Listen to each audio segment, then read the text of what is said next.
In the old quarter of the city, where the call to prayer echoed longer than it should and shadows clung stubbornly to the walls, there stood a narrow house. It was a place no one dared to rent for long, a silent testament to stories the neighbors refused to tell. Yusuf, a university student, moved into it on a bleak winter evening. He was desperate, and in his desperation he was completely unaware of the house's reputation.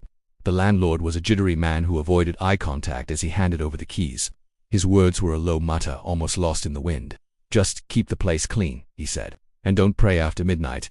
Yusuf managed a nervous laugh. A joke, he thought. A strange cultural superstition, perhaps. He was a rational man, studying theology of all things, confident that his faith was protection enough against any local folklore. The first few nights were quiet, unnaturally so.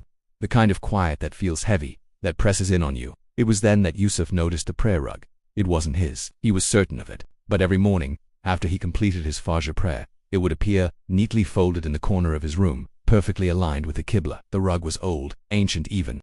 Its patterns were woven in dark reds and blacks that seemed to shift and writhe if you stared at them for too long.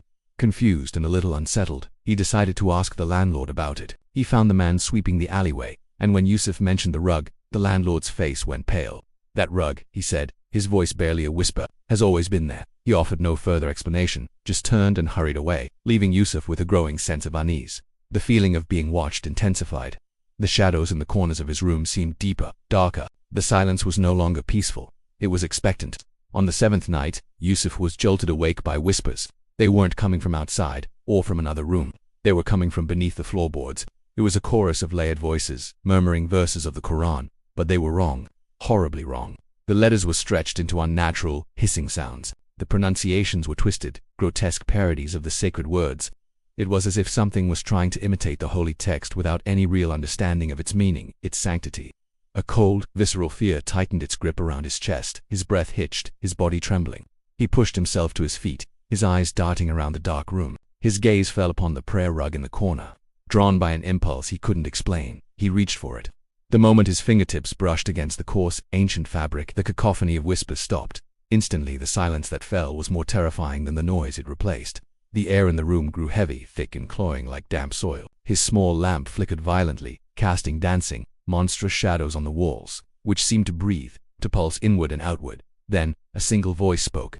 It was clear.com, and directly behind him. "You pray beautifully, but not enough." Every muscle in Yusuf's body screamed for him to run, but he was frozen. Slowly, agonizingly, he turned. The prayer rug was no longer folded on the floor. It was standing upright. Or rather, something was standing upon it. A tall figure, utterly faceless. Its form stitched together from pure shadow and faint, glowing embers of red light. Its limbs were long and thin, bent at angles that were fundamentally wrong, inhuman. A sound emanated from its chest, a slow, deliberate, rattling breath, though it possessed no mouth. "A jinn," Yusuf whispered, the word stolen from his lungs. The figure inclined its head in a gesture that might have been a nod. "You invited me," it said, its voice a serene, chilling melody. "Every night you prayed alone.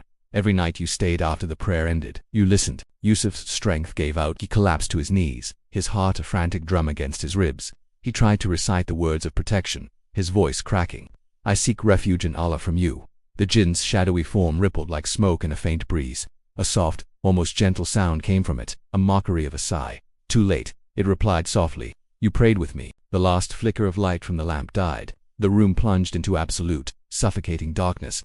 In the days that followed, neighbors would report what they heard that night. They spoke of screams, raw and terrified, horribly mixed with the sound of distorted prayers that echoed from the narrow house until the first light of dawn. When the authorities finally broke down the door the next day, the house was empty. Yusuf was gone. Everything he owned was gone. Everything except for a single, old prayer rug, lying perfectly flat in the center of the room.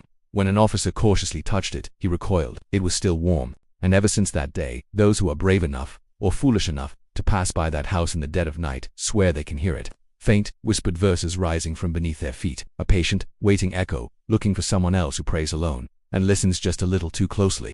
Thank you for watching. If you enjoyed this story, don't forget to like, subscribe, and hit that notification bell for more tales from the shadows.